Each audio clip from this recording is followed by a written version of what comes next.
Meus amigos, eu vou falar sobre uma coisa bem chata e eu vou pedir para vocês assistirem esse vídeo até o final. Ele é importante para vocês compreenderem a gravidade da situação que a gente se encontra. É muito ruim quando você é obrigado a falar sobre como o seu inimigo, seu principal algoz, alguém que está querendo te escravizar, está indo bem. Mas é exatamente isso que está acontecendo.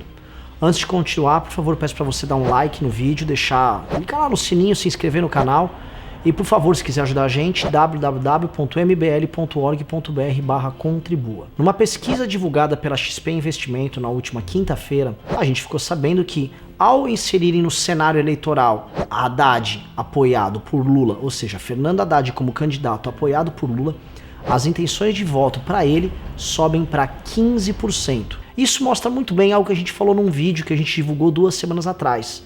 A gente disse, a estratégia que o PT estava fazendo era uma estratégia muito inteligente. É uma estratégia demoníaca, mas é uma estratégia muito esperta. E através dessa estratégia, eles estão possivelmente indo para o segundo turno. Eu vou explicar o porquê. A primeira coisa que você pode acompanhar no gráfico é que, enquanto o Fernando Haddad sobe, o gráfico, a barra dos indecisos desce. Ou seja, a quantidade de eleitores que estavam indecisos, mas que passariam a votar no Fernando Haddad, mostra uma relação. Essa relação mostra que temos muitos eleitores do Lula que estavam só aguardando a chegada do seu Messias, do candidato que iria levar o legado de Lula à frente. Temos um outro problema também. O Bolsonaro está estagnado de 17% a 21% há bastante tempo, desde o começo do ano. E o candidato do centro, né, chame do que quiser, o Geraldo Alckmin, não consegue chegar nem a 10%. Num cenário desses, há muito espaço para que esse candidato da esquerda, o Fernando Haddad, ele busque uma parcela grande do eleitorado, que é o eleitorado que votava no Lula. Como a gente sabe, o Lula tinha 31% nas intenções de voto em praticamente todas as pesquisas, e isso não mudou até agora. Quem é esse eleitorado? Né? Muita gente, especialmente quando a gente vai falar de um esquerdista, a gente imagina aquele cara lacrador ou aquele militante idiota, mas ele é uma parcela muito pequena. Quando a gente olha, por exemplo, as intenções de voto do Boulos ou as intenções de voto que a Manuela tinha, são sempre muito baixos. Eles perdem o debate político pra gente. Por mais que tenha muito professor universitário, muito lacrador por aí, na prática, né, no montante eleitoral, isso não é muito relevante. Esse eleitor que está migrando do Lula pro Haddad é basicamente o eleitor que quer melhorar suas condições materiais de vida. É um eleitor interessado em ter um emprego melhor imediatamente. Ele quer uma resposta rápida para uma crise que ele não sabe por que entrou e, de certa forma, ele também não sabe como vai sair. Ele tem uma ideia básica de que no período do Lula a vida dele era melhor, que o Lula melhorou a vida dele, ainda que de forma ilusória. Ele não consegue compreender que as causas que levaram ele a essa crise foram criadas pelo próprio Lula e pela Dilma Rousseff. Ele não tem essa ideia. Ele também não consegue compreender e nem dá muita bola para esse debate moral que envolve corrupção. Na cabeça desse eleitor, todos são corruptos, todos são ladrões, todos de certa forma se aproveitam dele de alguma maneira. O Lula, ao menos, melhorava a vida dele, e é dessa maneira que ele pretende votar. Como nós falamos naquele vídeo anterior, o PT adotou uma estratégia muito inteligente. Como ele não vai conseguir fazer uma grande coligação, ele buscou construir as alianças justamente no Nordeste, que é onde está concentrada basicamente a base eleitoral do Lula, onde eles têm muita intenção de voto. E aí eles foram primeiro derretendo o Ciro, desmontando as eventuais alianças que o Ciro pudesse fazer lá, e aí sim construir as próprias alianças para que eles possam ter lá onde interessa para eles base, máquina e apoio para pegar os votos que eles precisam para ir para o segundo turno. Eu vou mostrar para vocês qual é o cenário estado a estado para vocês verem o tamanho do problema. Vamos lá, na Bahia quem lidera para o governo é o Rui Costa, atual governador, com 51% das intenções de voto. Ele também conta com o apoio de 65% dos prefeitos no estado. É certo que ele vai ganhar e é certo que ele, como um candidato do PT, vai dar todo o apoio que o candidato do PT precisa. No Sergipe quem lidera é o Valadares Filho do PSB, aliado do PT. Ele também vai dar palanque para o candidato petista. Em Alagoas, quem lidera é o Renan Filho, o Renanzinho, filho do Renan Calheiros. Ele é do MDB, Partido Golpista. Adivinha quem eles apoiam para presidente? Em Pernambuco, quem lidera é o Paulo Câmara, também do PSB, com cerca de 30% das intenções de voto. Paulo Câmara vai dar palanque para quem? Para o candidato do PT ao longo do estado. Vamos lembrar que no Pernambuco, o PSB tem uma máquina formidável e vão fazer muito voto por ali. Na Paraíba, quem lidera também é do PSB, é o João Azevedo, e ele está ali empatado com o candidato do MDB. O João Azevedo conta com o apoio de quem? Do PT, e vai apoiar quem para presidente? O candidato do PT. No Rio Grande do Norte, quem lidera é Fátima Bezerra, petista. Ela lidera lá e, obviamente, vai fazer campanha pro seu candidato a presidente. No Ceará é uma lavada.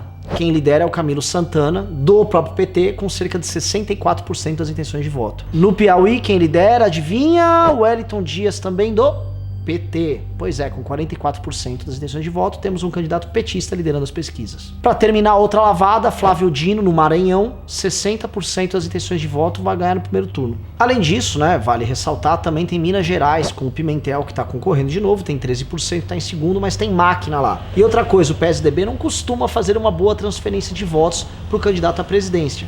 O cara vota no PSDB para governador, como acontecia com a Aécio e com a Anastasia, e votava no candidato do PT para presidência. Então, Minas Gerais será outro problema. As notícias que eu tô trazendo aqui são terríveis. O quadro nesses estados, são estados importantes, mostra que o PT tem chances claras e reais de estar no segundo turno com muita força, né? E eu vou explicar uma coisa para vocês. Essa estratégia, além de isolar o Ciro, como eu falei, o Ciro estava tentando ter essa máquina no Nordeste, ela tem um efeito também que é bem interessante na dinâmica com o próprio Geraldo Alckmin. Eu vou explicar para vocês por quê. Vamos ver aí o caso do Geraldo, né? A tal da máquina que ele conquistou e que de fato conquistou, ela se baseia em duas coisas. Um é o tempo de TV, que ele vai utilizar e vamos ver como.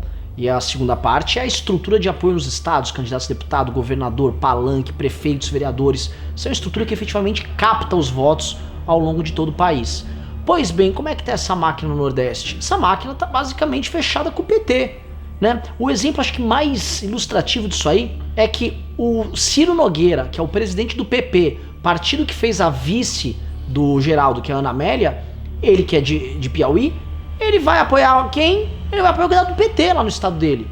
O MDB, que é lá, é o partido golpista, lá tá apoiando aonde em Alagoas? Tá apoiando o candidato do PT, né? Então o Alckmin não vai ter essa máquina toda no Nordeste. Essa máquina toda vai trabalhar para outra pessoa. E mais, vamos fazer uma análise um pouco melhor. No Rio de Janeiro, por exemplo, que é o terceiro colégio eleitoral do país, o candidato a governador, que em tese tá ali com o Geraldo, que é o Eduardo Paes, pelo DEM, um partido fechado ali com eles, ele não vai fazer campanha nenhuma, já deixou muito claro que não vai fazer campanha pro Geraldo. E fica a análise, onde a máquina mais vale, que é onde tem menos classe média e menos voto de opinião, é no Nordeste. Onde a máquina mais vale, que é onde ele ainda tem um pouco de apoio e aliança, que é no Sudeste e Sul, a máquina já não tá valendo tanto. A gente vê o crescimento de novas forças políticas justamente no Centro-Sul do Brasil. Então, qual é o verdadeiro impacto, tamanho que esse Geraldo tem? E qual é a capacidade que ele tem de ir pro segundo turno, como muita gente tá esperando? A grande verdade é que essa máquina que apoia ele no Centro-Sul pode ver que, por exemplo, ele não emplacou nas próximas 3, 4 semanas. Sabe o que essa máquina vai fazer? Vai abandonar ele, vai ficar cada um por si, e muitos podem ir, por exemplo, pro Jair Bolsonaro ou eventualmente para outro candidato que apareça, o que eu acho muito difícil. Vamos lá, a estratégia adotada pelo PT, ela mostra que o país está dividido, está fraturado politicamente. Mas não fraturado ideologicamente, como querem fazer crer, por exemplo, os grandes arautos da imprensa. Ideologicamente, o Brasil que pensa ideologicamente, ele está muito mais pendendo para uma direita do que para a esquerda. Isso é incontestável, né? Porém, o que a gente enxerga é, essa divisão acontece muito mais numa questão de renda, numa questão de regiões diferentes, uma questão demográfica completamente diferente. O eleitorado mais pobre, ele tem uma visão, não a visão do esquerdista lacrador, como eu já disse antes. Ele tem uma visão de que o Estado tem que suprir ele com certas coisas que façam com que ele tenha o básico para sua própria subsistência. Ele quer melhorar de vida minimamente. E o interesse que ele tem é preenchido pelo discurso do petismo. Já o eleitor do Sul, Sudeste, Centro-Oeste, ele está interessado em outras coisas. A corrupção é uma questão muito premente para ele.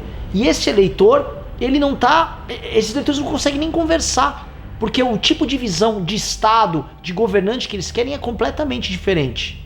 O esquerdista de classe média, né, aquele esquerdista perfil Gregório do Vivier, meio Fumeta, meio Vila Madalena, meio Leblon, esse cara aí não é o eleitor que a gente tá vendo que o PT tá indo captar. Ele é um cara que tem preocupações diferentes, um voto dele é até um voto de ordem sentimental. Ele acha que as políticas sociais do petismo servem para validar, na verdade, sua suposta superioridade moral, sua visão de mundo diferenciada. Né? É muito diferente daquele eleitor que é eleitor dos glotões, eleitor mais pobre, que ele tem uma visão racional. Ele quer que o que ele quer do Estado é muito simples. Ele quer que o Estado lhe ajude a melhorar a sua vida. E isso está sendo oferecido uma resposta, e a máquina que está direcionada a ele está tomada pelo PT. Eu acho que agora você entendeu mais ou menos qual é a minha preocupação. Nosso problema nunca foi aquele lacrador ali. Aquele lacrador a gente cuida de outra maneira dele. O problema é que existem dois Brasils que não se comunicam. Um é o Brasil que saiu às ruas lutando contra a corrupção em todo o país, né? A classe média baixa. Eles lutaram e tiraram do poder um partido corrupto e está altamente preocupado não só com o desenvolvimento econômico, mas também com a questão moral, a luta contra a corrupção. Esse país, ele não quer colocar o petismo de volta. Do outro lado, a gente tem setores da nossa sociedade altamente fragilizados no aspecto econômico e social e que enxergam no petismo uma salvação. A diferença é que os dois não conversam entre si. Novamente, não é aquele louco petista que quer conversar com você e querer que seu filho esteja que usar saia e passar batom. Não tô falando desse cara. Tô falando daquela pessoa pobre que quer melhorar a vida dela e não vê política de forma ideologizada. Essa pessoa enxerga no PT uma saída para a crise. E isso é um problema. Essa pessoa eventualmente nem sabe que o Lula foi preso, ela não acompanha o noticiário político. Se o candidato dessas pessoas ganhar, do PT, a gente pode ver fraturas na nossa própria estrutura política no Brasil jamais vista. Ou você acha que se formos derrotados, o nosso lado simplesmente vai achar bonito e vai aceitar o PT voltar lá com a mesma quadrilha de sempre, indo destruir a Operação Lava Jato, tentando transformar o Brasil numa Venezuela? As pessoas vão sair às ruas, as pessoas vão questionar a validade das eleições. A gente vai ver o surto de histeria que houve, por exemplo, agora na crise dos caminhoneiros, de uma forma muito maior. Então é muito complicado o que a gente está vendo, é um momento onde a gente tem que ser muito sereno, mas muito combativo. Nós não podemos deixar o PT vencer essas eleições. Inscreva-se no nosso canal youtube.com/mblivre.